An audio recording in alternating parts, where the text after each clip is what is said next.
Assalamualaikum warahmatullahi wabarakatuh. Bismillahirrahmanirrahim. Wassalatu wassalamu ala asyrofil anbiya'i wal mursalin wa ala alihi wa sahbihi ajmain. Segala puji bagi Allah, Tuhan semesta alam, yang telah memberikan kepada kita waktu dan kesempatan untuk hadir kembali di sini untuk belajar mengenai public speaking di Alfikr. Karena tanpa izin, rahmat, dan karunia dari Allah Subhanahu wa Ta'ala, kita tidak mungkin bisa berada di sini, tidak mungkin kita melangkahkan kaki, tidak mungkin kita bisa menembus atau melalui berbagai rintangan. Salawat dan salam tercurah tentu saja untuk Nabi Muhammad SAW, sang pembawa kabar gembira, pembawa kebenaran, dan sebagai perasaan kita kepada beliau, rasa cinta kepada beliau, bagaimana keimanan itu sudah masuk ke dalam diri kita, memberikan kita nur dan cahaya, serta memberikan ilmu kepada kita untuk bisa mempelajari Islam lebih jauh lagi. Baik teman-teman semuanya, untuk mempersingkat waktu, kita akan memasuki kepada materi pertama tentang motivasi, sesi motivasi yang akan dibawakan oleh Saudara Fadil. Kepada Saudara Fadil, saya persilakan. Bismillahirrahmanirrahim. Terima kasih untuk host. Saya Fadil Muhammad akan menyampaikan motivasi pada hari ini. Motivasi hari ini adalah mengenai pengalaman saya untuk beberapa minggu ini. Pada saat pandemi seperti saat ini, untuk menjalankan ibadah, terutama ibadah sholat Jumat, itu cukup menakutkan untuk beberapa orang, sehingga mungkin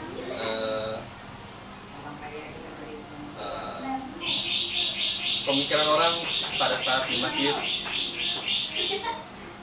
tidak terlalu baik. Dan yang saya alami adalah setiap saya pulang dari sholat Jumat, 2 jam, 3 jam kemudian saya mengalami pusing yang tidak saya dapat ketahui kenapa. Karena seperti melayang, tanpa penyebab, tanpa apa, tiba-tiba melayang aja gitu. Nah, setelah seminggu, 2 minggu coba sholat Jumat di masjid yang sama, akhirnya pada saat minggu keempat saya putuskan untuk tidak sholat di masjid itu sementara. Hasil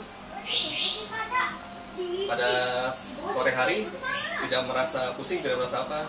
Akhirnya ya saya ambil keputusan, mungkin ini bukan sholat Jumatnya yang salah, bukan saya yang salah, tapi mungkin keadaan di masjidnya yang kurang bersih, kurang apa, orangnya terlalu banyak doa-doa yang buruk di situ, nggak tahu juga. Mungkin kita juga bisa akhirnya mengambil dari ayat Al-Quran An-Nisa, masih lupa ayat berapa, cuman saya setelah membacanya, kita boleh hijrah untuk dalam menjalani kewajiban kita kepada Allah Subhanahu wa Ta'ala. Nah, mungkin ini yang saya akan ke depan lakukan adalah mencoba di masjid lain yang dekat di rumah saya. Itu motivasinya adalah jangan menyerah gitu. Oke lah, sakit, masuk akal gitu. Walaupun jawabnya mungkin nggak masuk akal, kok bisa begitu gitu, kenapa? Ya, kita secara pakai akal pikiran mencari alasannya kenapa. Ini kan juga berarti hal yang terjadi adalah dibolehkan oleh Tuhan. Kita cari kenapa, kita cari solusinya. Alhamdulillah, mungkin Jumat nanti itulah solusinya. Kita bisa pindah dulu untuk menjalankan kewajiban kita. Sekiranya segitu saja dari saya motivasinya. Terima kasih. Assalamualaikum warahmatullahi wabarakatuh. Oke, terima kasih kepada Saudara Fadil yang sudah memberikan motivasinya hari ini. Untuk selanjutnya kita membaca basmalah bersama-sama, kita berkontemplasi sebentar supaya pembelajaran kita hari ini bisa bermanfaat dan diridhoi oleh Allah Subhanahu wa Ta'ala. Untuk kontemplasi kita mulai.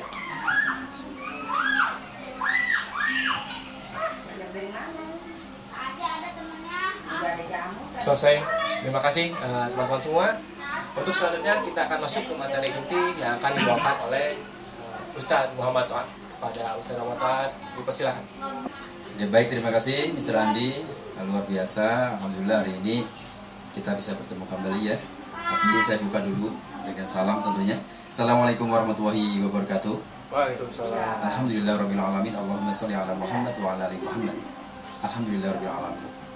Puji syukur kita panjatkan kehadirat Allah Ta'ala, yang mana hari ini kita masih diberi kesempatan untuk menghadiri kegiatan yang sudah menjadi rutinitas kita setiap seminggu sekali, yang insya Allah diberkahi oleh Allah Ta'ala. Amin. Salawat serta salam kita surahkan kepada baginda Nabi Agung Muhammad SAW. Semoga kita bisa mengikuti apa-apa yang telah dicontohkan oleh Rasulullah, sehingga kita bisa menjalani kehidupan ini dengan damai, dengan bahagia, dan selamat. Baik, untuk hari ini kita akan berbicara, bukan hanya berbicara hari ini, kita stop dulu tentang berbicara, ya Mr. Andi dan teman-teman. Hari ini kita akan langsung praktek, yaitu tentang merangkai kata. Ini adalah dasar banget dalam belajar public speaking. Di sini nanti ada merangkai kata, di mana di laptop saya nantinya, ini sekarang nggak ada TV, jadi nanti langsung ke laptop, jadi nggak di TV-nya ya. Jadi langsung saya arahkan ke peserta untuk langsung praktek, yaitu di situ nanti di laptop nanti akan ada kalimat-kalimat, tentunya tidak nyambung, tetapi bagaimana seorang public speaker bisa menyambungkan kata demi kata, kalimat demi kalimat yang tidak nyambung tersebut, sehingga menjadi satu kesatuan terintegrasi. Dan ini membutuhkan pelatihan. Hari inilah kita sama-sama belajar, berlatih, sehingga nanti insya Allah ini adalah wasilah untuk kita menjadi seorang public speaker. Tapi satu hal yang ingin saya koreksi tadi, memang tadi sudah, alhamdulillah sudah ada yang menjadi motivator, yaitu Mas Fadil, dan menjadi MC Mr. Andi. Ada yang sedikit yang saya harus koreksi, tentunya ini untuk kebaikan kita semua, yaitu ketika berbicara tentang waktu, ini yang saya pelajari di sini. Jadi kalau di luar sana mau memakai atau tidak ya monggo aja ya, ini adalah pakemnya kita. Ketika berbicara tentang waktu, maka ini bukan disingkat, tetapi dihemat. Contoh, untuk menghemat waktu, maka acara akan kami segera laksanakan. Seperti itu. Ini koreksi sedikit ya, Mr. Andi. Mohon maaf, karena memang di sini kita sama-sama belajar. Yang kedua adalah ketika sedang berbicara, kita tentukan kalau memang kita berdiri, ya berdiri, tentu kaki ini tidak boleh bergerak atau badan ini tidak boleh goyang ke depan atau ke kanan ke kiri, ya harus benar-benar full gitu. Ini umum biasanya dipakai oleh reporter itu, gitu. Tapi sambil bergoyang. Tapi pada saat ini kok kaki harus benar-benar standby, artinya tidak kanan ke kiri gitu. Badan sih boleh, ini adalah wilayah dasarnya, seperti itu. Terus bagaimana penggunaan mic? Ini terkadang sepele tapi penting. Tentu udah bagus, Mr. Andi, Mas Fadil udah bagus. Saya sering melihat ada orang memakai mic, tetapi mic-nya seperti ini. Izin ya, memberi contoh, ditempelkan ke mulut. Mungkin seperti ini. Jadi maksudnya sih mungkin supaya terdengar, tetapi terdengar oleh audiens, tetapi justru hasilnya suara yang dihasilkan dari speaker tersebut menjadi pecah. Nah, ini mengganggu konsentrasi audiens, sehingga kami memiliki aturan ketika menggunakan mic, maka jaraknya seperti ini. Saya beri contoh seperti ini. Ini adalah aturan di kita. Silahkan bila ingin dipakai, tapi ini lagi-lagi saya ulang, ini adalah aturan-aturan di public speaking di Al-Fikr. Baik, tidak menunggu lama lagi ya. Hari ini kita langsung praktek saja, karena waktunya terus berjalan ini sepertinya. Kita langsung mulai aja, Mr. Andi dan Mas Fadil. Terus ada Mas Faisal, semuanya banyak di sini, alhamdulillah. Kita langsung mulai saja, yaitu merangkai kata. Oke, assalamualaikum warahmatullahi wabarakatuh. Bertemu lagi hari ini dengan saya Andi Garmadi. Hari ini saya ingin menceritakan bagaimana kronologis atau kisah saya hadir di Alfikar hari ini. Oke, dari pagi hari rasanya itu ketika kita ingin belajar ya, ketika sudah kita niatkan dari pagi kita ingin pelajari sesuatu supaya kita mengisi apa yang ada di pikiran kita gitu. Saya merasa semangat karena saya merasa nanti akan mendapatkan ilmu ataupun hal-hal baru yang akan didapatkan saya ketika belajar. Karena kalau kita belajar tanpa guru, kita akan tersesat. Nah, dari pagi sudah saya niatkan hati saya untuk hadir. Saya coba untuk selalu berpikir positif dan mencoba mencari cara, mencari suatu hubungan koneksi apa yang akan saya lakukan nanti ketika belajar. Nah, yang menjadi hal yang menarik lagi adalah ternyata ketika kita sudah berpikir kita ingin melakukan sesuatu, contohnya ketika kita berpikir kita ingin pergi ke pantai gitu kan, kita bisa membayangkan suatu nuansa pantai yang indah, kita bisa bayangkan bagaimana desiran ombak, kita bisa bayangkan bagaimana indahnya lautan, bagaimana kita bisa bersantai. Jadi ketika kita sudah niatkan satu hal, seperti saya tadi mencontohkan saya berniat untuk belajar hari ini, maka ketika kita berniat untuk melihat sesuatu lain seperti pergi ke pantai, maka kita akan merasa sudah semangat dari awal. Nah, hal itulah yang akan membuat kita menjadi punya kemauan keras dan passion untuk datang ke sana atau untuk belajar. Nah, teman-teman pasti tahu dong ya, kalau kita pengen pergi, contohlah kita pengen pergi pantai kayak tadi kan, kita punya rencana pergi ke pantai. Dalam pikiran kita pasti ada preparation kan, ada hal-hal yang harus disiapkan. Nah, contoh sederhananya adalah ketika kita mau pergi keluarga ke pantai, kita siapkan untuk mungkin ibu kita memasak nasi, ya kan? Kita siapkan makanan, kita siapkan minuman, kita siapkan perbekalan, semuanya supaya apa yang akan kita lakukan nanti benar-benar terlaksana dengan baik sesuai dengan rencana kita. Nah, kita seperti kemarin tadi pagi, semuanya dilakukan, kita berpikir positif, kita ingin belajar. Kita siapkan dari mulai apa yang akan kita bawa hari ini, apa yang akan kita siapkan hari ini, dari mulai seragam, dari mulai alat-alat, apa yang bisa kita persiapkan supaya nanti ketika proses belajar kita benar-benar maksimal. Dan jangan lupa teman-teman, ketika kita ingin belajar ya, tidak mungkin kita belajar tanpa ada masukan. Seperti contohnya ketika kita mau ngomong gelas, kita mau minum gelas tapi nggak ada isinya, gimana dong? Kita haus pengen minum pakai gelas nih, tapi gelasnya kosong gitu, nggak akan bisa membuat haus kita hilang. Nah, berarti kalau kita belajar, apa yang jadi pembuka pintunya adalah membaca buku. Salah satunya itu, dengan membaca buku maka ketika kita haus akan ilmu pengetahuan, kita meminum ilmu pengetahuan itu dari membaca buku, sehingga apa yang kita bicarakan, apa yang kita ingin sampaikan akan sangat-sangat terkena dan akan menjadi hal yang lebih meyakinkan. Nah, dari belajar itu maka apa yang harus kita lakukan ketika sudah belajar? Kita serap ilmunya dengan baik. Kita coba untuk bisa menerima apa yang ada di buku itu dengan baik. Tapi teman-teman, ketika kita, contohnya ini kita belajar public speaking ya.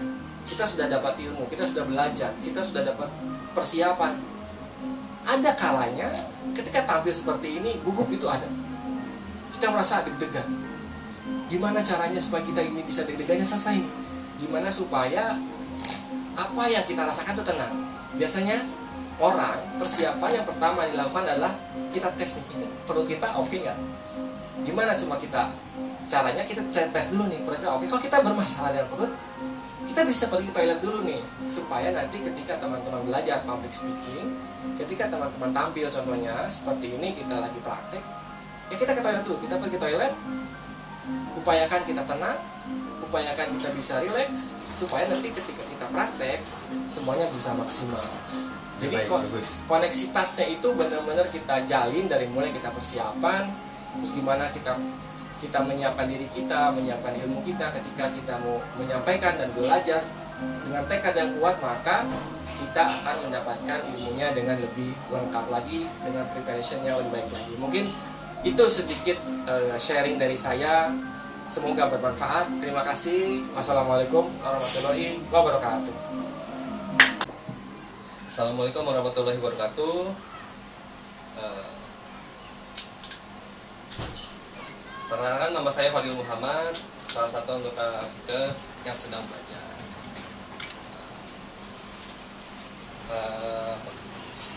Kegiatan saya sehari-hari ini adalah belajar dan juga mau melaksanakan insya Allah Senin besok trading real. Di sela-sela kegiatan saya juga mencoba untuk mempelajari bahasa Korea yang sekarang ya lumayan, kalau menurut programnya sudah level 5. Level 5 dalam 19 dalam 3 kelas ya. Insya Allah selain itu juga banyak yang mencoba membaca Quran, memahaminya, berusaha nggak lupa sholat wajib juga, karena sebelumnya sering sekali lupa.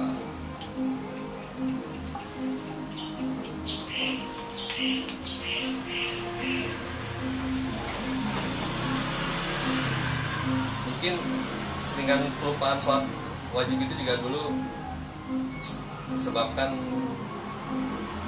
seperti layaknya orang gila, dimana nggak merasa ada rasa salah gitu, juga mungkin ada kebingungan di situ, kenapa kok bisa keadaan begini, kok bisa begini gitu, kok nggak dibantu gitu, kok nggak ada yang menemui, kok nggak dikirimin pembantunya, jadi berapa tahun begitu saja.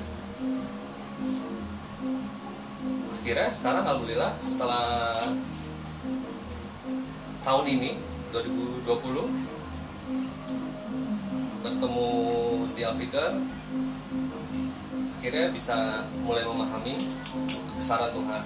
Alhamdulillah.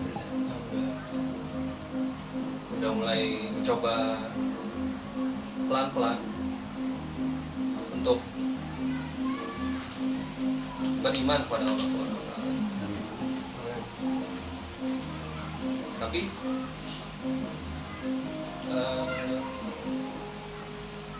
masih susah. Cut.